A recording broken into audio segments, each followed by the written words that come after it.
Bismillahirrahmanirrahim. Melanjutkan bagian yang kedua yang menjelaskan tentang makruhnya solat yang ditinjau dari keadaan orang yang solat. Makruhatun min nahiyati halil musalli. Makruh yang dilihat atau ditinjau dari tingkah atau keadaan si musalli.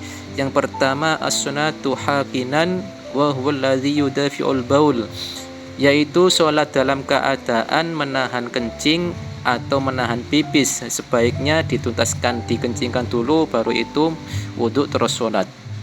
Yang kedua, makruh as-sholatu hakiban wa huwa alladhi yudafi'ul ghaid. Makruh sholat dalam keadaan menahan buang air besar, karena ini bisa rawan membatalkan sholatnya ketika ia menahan buang air besar. Yang ketiga yang dimakruhkan adalah as-sholatu haziqan wa huwa alladhi yudafi'ur rih, yaitu makruh sholat dalam keadaan menahan kentut. Yang keempat, as-sholatu hakiman wa huwa alladhi yudafi'ul baula wal ghaid. Makruh sholat dalam keadaan menahan kencing dan BAB. Yang nomor 5, as-sholatu ta'iqan lit-ta'amil hadiri in wasi'al waqti, yaitu makruh sholat dalam keadaan ketika makanan sudah disiapkan dan si musolli ingin makan tetapi ia sholat terlebih dahulu, padahal waktu sholat ini masih panjang. Sebaiknya makan dahulu kemudian sholat jika dalam kondisi waktu tersebut memang benar-benar waktunya panjang. Yang keenam, as-sholatu hafizan wa huwa la bisinul khuffil dhaik.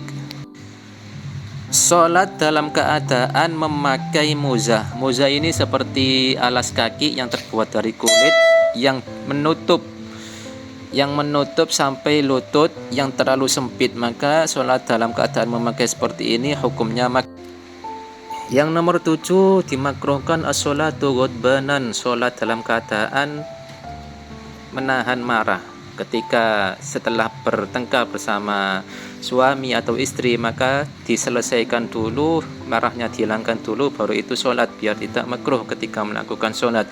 Yang ke-8, as-sholatu muttabi'an, yaitu sholat dalam keadaan muttabi'an itu seperti memakai sarung yang kencang tetapi baju di atasnya itu terbuka, maka itu hukumnya makruh.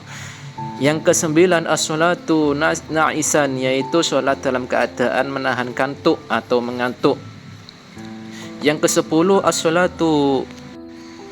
as-sholatu mutanassiman lirrajul wa munaqqiban lil mar'ah, yaitu makruh sholat bagi laki-laki ketika ia menutupi wajahnya, dan bagi perempuan makruh sholat dalam keadaan bercadar atau menutup wajahnya, kecuali jika ia sholat di tempat umum banyak lelaki ajnabi, maka ia wajib menutup mukanya dari pandangan laki-laki yang ada di tempat tersebut.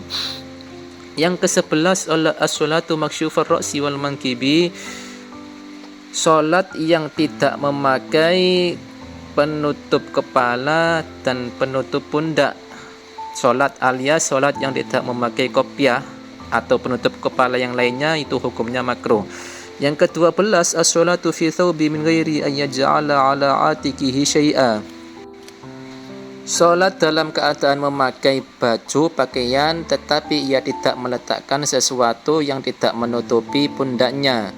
Yang 13, as-sholatu fi thawbi fihi tasawiru aw syai'un yulhihi, sholat yang dalam keadaan memakai pakaian, memakai baju yang bergambar, itu hukumnya makruh. Apalagi bergambar cewek seksi, bisa haram karena bisa mengganggu kekhusyuan yang di belakangnya. Yang ke-14, as-sholatu mustamilan kashtimali sommai, yaitu dimakruhkan sholat dalam keadaan memakai selimut yang dimana ia menutupi seluruh badannya sehingga tangannya tidak bisa dikeluarkan.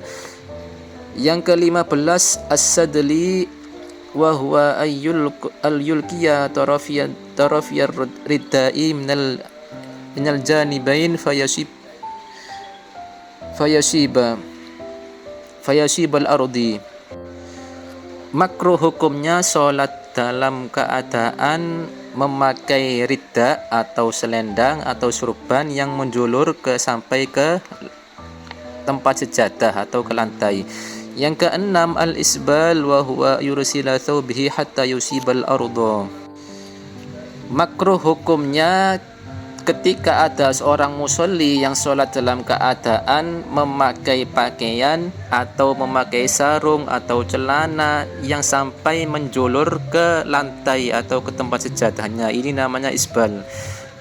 Khusus bagi laki-laki. Jika perempuan maka ia wajib menutup sampai bawah kakinya. Wallahu a'lam bishawab.